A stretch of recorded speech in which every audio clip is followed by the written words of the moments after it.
దేశంలో వివిధ వర్గాల కోసం సెంట్రల్ గవర్నమెంట్ వివిధ పొదుపు పథకాలు, సేవింగ్స్ స్కీమ్స్‌ని అమలు చేస్తుంది. దీనిలో భాగంగానే సెంట్రల్ గవర్నమెంట్ లేడీస్ కోసం, ఉమెన్ కోసం కొన్ని ప్రత్యేక పథకాలను కూడా అమలు చేస్తుంది. వీటిలో పెట్టుబడులు పెట్టడం ద్వారా కూడా భారీ వడ్డీని సంపాదించవచ్చు. మీరు మ్యారేజ్ పర్సన్స్ అయితే ఈ పథకాన్ని సద్వినియోగం చేసుకోవచ్చు. మహిళా సమ్మాన్ సేవింగ్స్ సర్టిఫికేట్ అనేది మహిళల కోసం ప్రత్యేకంగా ప్రవేశపెట్టబడిన పథకాల్లో ఒకటి. ప్రధానమంత్రి నరేంద్ర మోడీ ప్రభుత్వం 2023లో ఈ పథకాన్ని ప్రారంభించింది. ఈ పథకం కింద మహిళలు మాత్రమే ఖాతాలు తెరవగలరు. కనీసం 1000 నుండి గరిష్టంగా 2,00,000 డిపాజిట్లు చేయవచ్చు. అంటే 7.5% ఇంట్రెస్ట్ అందిస్తుంది. ఈ స్కీమ్ కింద మీరు కనీసం మ్, మంచిగా ఆదా చేసుకోవచ్చు. 1000 నుండి గరిష్టంగా 2,00,000 వరకు డిపాజిట్ చేయవచ్చు. ఈ ప్రాజెక్టు 2000 సంవత్సరాలలో పరిపక్వం చెందుతుంది.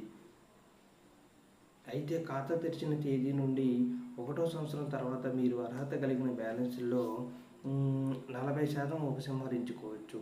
ఈ పథకం కింద మీరు మీ భార్య పేరు ఏదైనా బ్యాంకు లేదా పోస్ట్ ఆఫీస్లో మహిళా సమ్మాన్ సేవింగ్స్ సర్టిఫికేట్ ఖాతాను తెరవవచ్చు.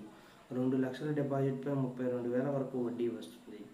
మహిళా సమ్మాన్ సేవింగ్స్ సర్టిఫికేట్ పథకం కింద మీరు మంచిగా డబ్బులు ఆదా చేసుకోవచ్చు. 2,00,000 మించి డిపాజిట్ చేయలేరు.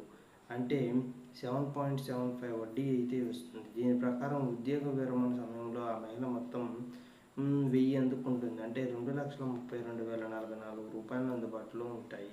అంటే మీ భార్యకు మొత్తం డిపాజిట్ 2,00,000, 32,000 ఇంట్రెస్ట్ వస్తుంది. తల్లి లేదా కుమార్తె కూడా ఖాతా తెరవచ్చు. మీరు వివాహం ఇంకా చేసుకోకపోతే మీ తల్లి పేరు మీద ఉన్న మహిళా సమ్మాన్ సేవింగ్స్ సర్టిఫికేట్ పథకంలో కూడా పెట్టుబడి పెట్టవచ్చు. అంతేకాకుండా మీకు కూతురు ఉంటే మీరు ఆమె పేరు మీద కూడా